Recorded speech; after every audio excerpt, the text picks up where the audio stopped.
you'll receive a free vacation voucher of 3 days and 2 nights. 1877 Cars for Kids. KARS Cars for Kids. 1877 Cars for Kids. Donate your car today. Hey guys, this is Matt with Matt and Nash NFL Late Night Talk. I wanted to chat with you for a second about something.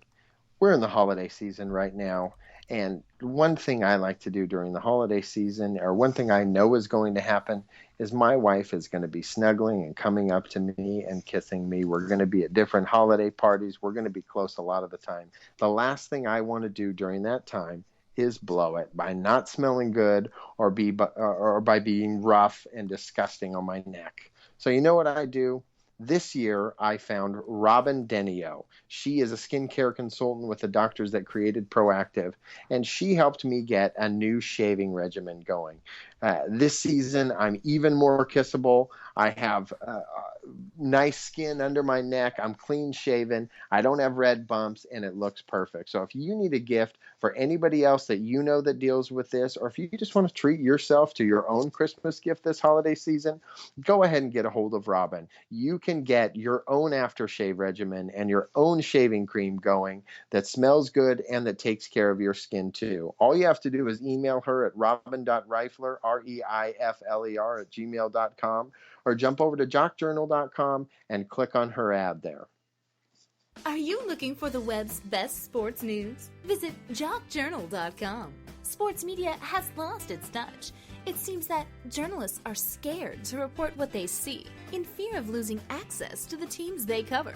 At jockjournal.com, you get inside information on the entire NFL community without all the politics or fears other writers have. That's jockjournal.com. When you need the NFL sports news, information, opinions, fantasy football, or discussions, there is only one place to go, and it's jockjournal.com. Well, it's the holiday season, and some people do things just strictly out of convenience. Like today, I saw some people actually buying their groceries at a convenience store. So the question is why are anglers buying fishing shirts sold at a hunting apparel companies? You know, Ocean Vita is a true fishing apparel company focused on the coastal lifestyle.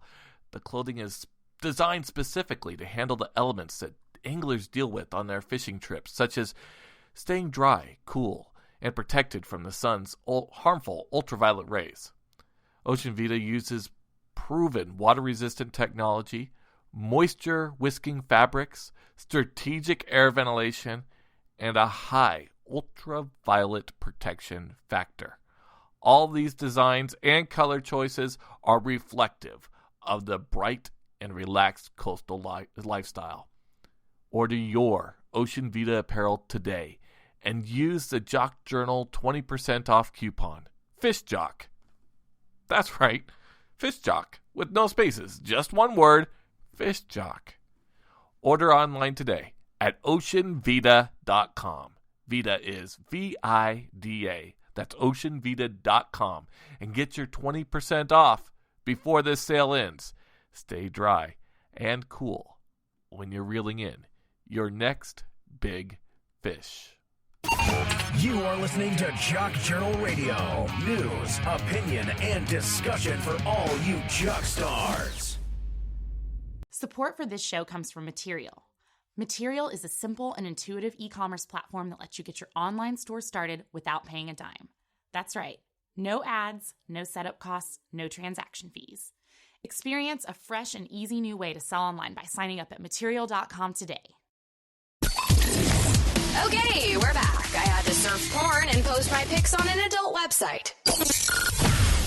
Okay, Jock Stars, we're back, and we have a couple of submissions for Shock the Jock. One person said, why don't you just go on down to the Riverwalk, where it's warm and you enjoy all the restaurants?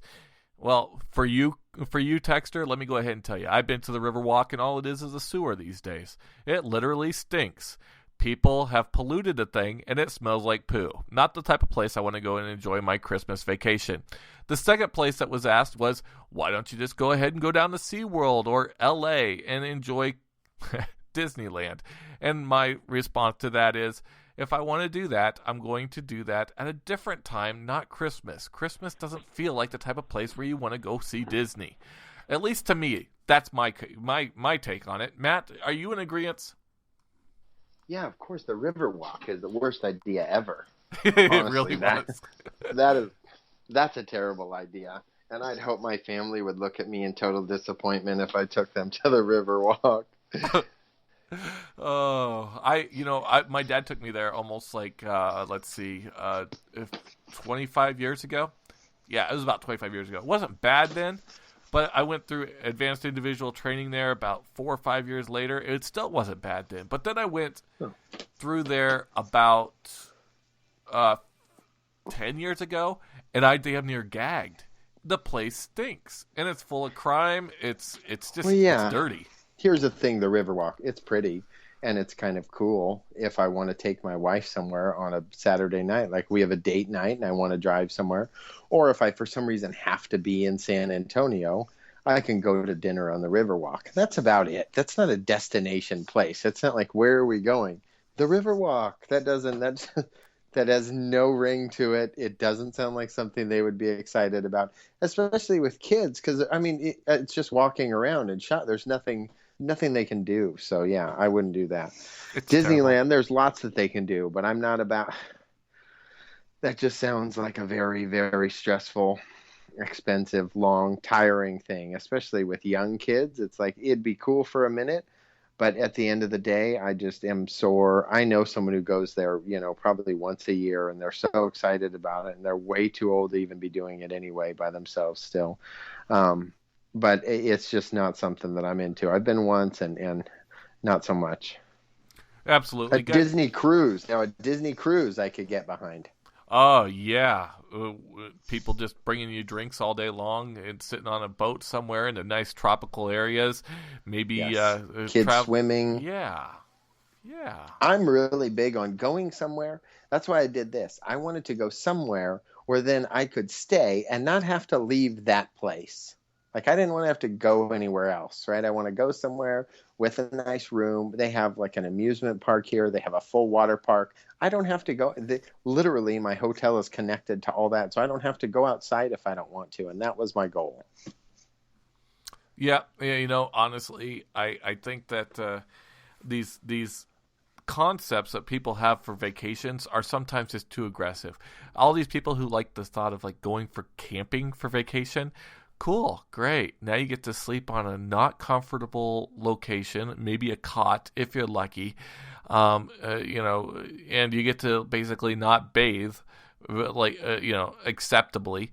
If you're gonna camp, cabin, sure, great. Or if you want to rough it and backpack, okay, that's fine.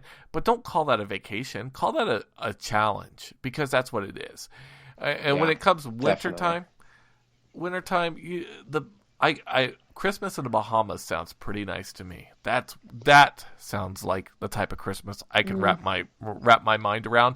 I'll even go put some Christmas lights on a palm tree if I have to.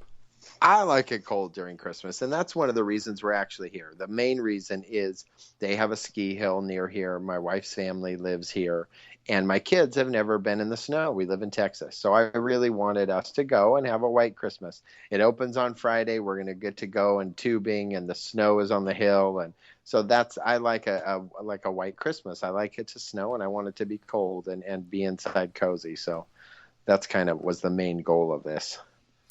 Well, everybody in Ohio right now is asking for their Christmas gift to be a healthy return of Andy Dalton, as the Pittsburgh Steelers went into Cincy to play them. And boy, I was really thinking this was going to be a tight game, but then Pittsburgh knocked out Tyler Eifert, knocked out Andy Dalton, and really dominated the whole show there. Divisional rivals. Is this the end of this strong Bengal bandwagon hurrah that we've been behind? Because it's starting to look like it's falling apart to me. No way. It's not the end of it. They're good because that defense is really good. That's why they didn't look like it in this game, but they have a good, tough defense. They do. They do.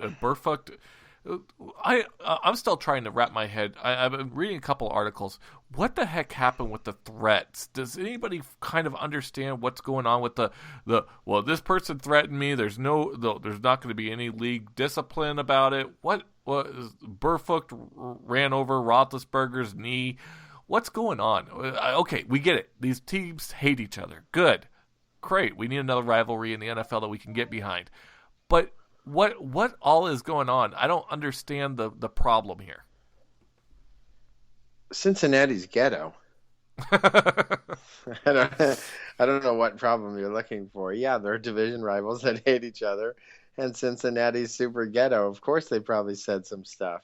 I don't think that's anything that should have come out of there, to tell you the truth. I mean, it's like things are probably said on the field, and I don't think they should have gone any further than that. Probably not. The Cincinnati Bengals are in a bad spot, and A.J. McCarron looked okay enough, but not good enough to do enough to win a game.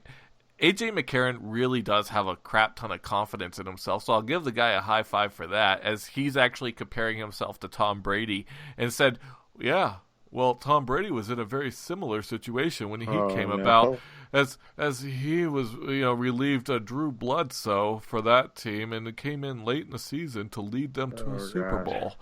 And if I were Andy Dalton, regardless if my thumb was broken, I'd go punch that dude in the face. I'd be like, dude, that's a douche thing to say. I know. What really is wrong with this guy? Obvious, and he's been in the league much longer than Tom Brady had, if I'm correct. A.J. McCarron's been around for quite a while. I think it's his second or third year.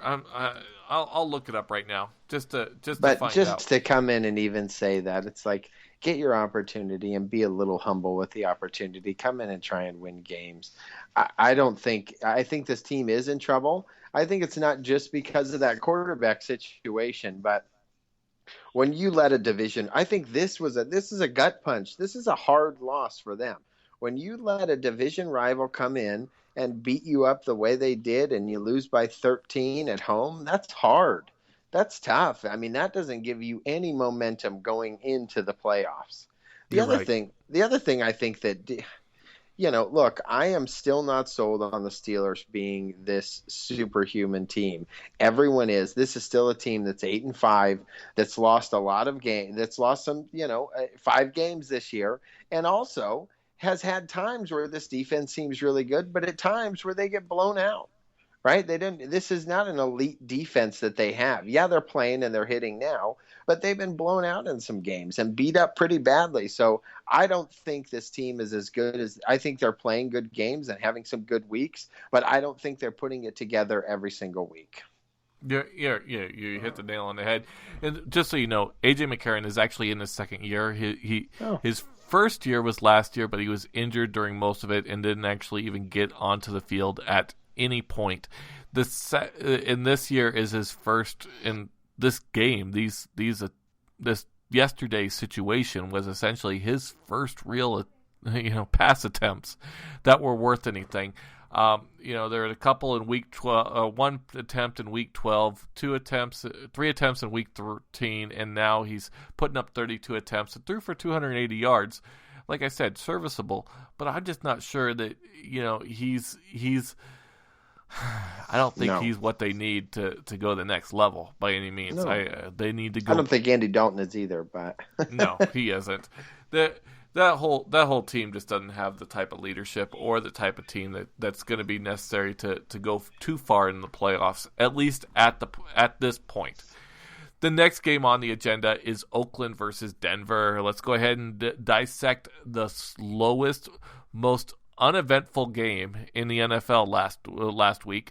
Oakland traveled to Denver and was able to win by 15-12. This looked like the battle of field goals. However, It wasn't entirely that, but it definitely had that feel to it.